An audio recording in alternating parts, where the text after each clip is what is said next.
मोरे बतिया हमारे हो, एक वोट देके अपन कदा उपकार हो। सुना ये भैया मोरे बतिया हमारे हो, एक वोट देके अपन कदा उपकार हो। सुना ये चाचा चाची भैया के जिताई दी, सुना ये दादा दादी भैया के जिताई दी। अपने जगत भाई के विजयी बनाई दी, नहीं के जिताई दी। अरे का विचार बा?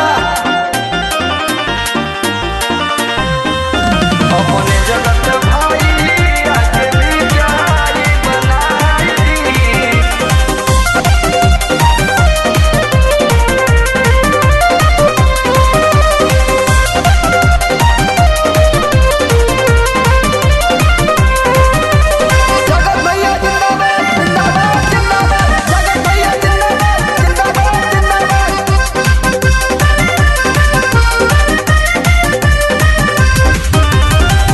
हाथ जोड़ी मांगा तानी सबका से वोट हो, सबका से वोट हो।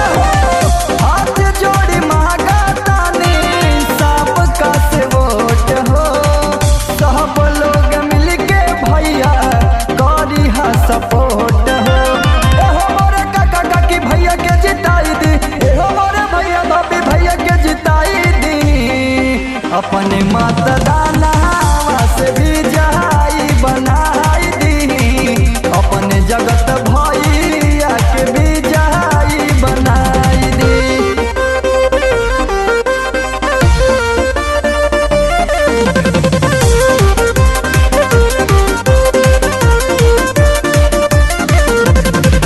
अपने जगत भैया के विजयी बनाई दी।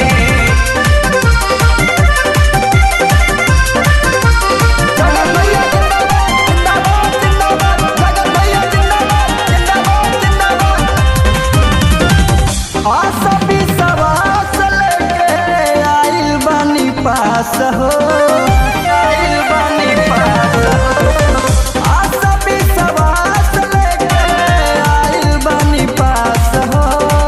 रहुआ लोगन पे बाटे भैया मोरे आस हो।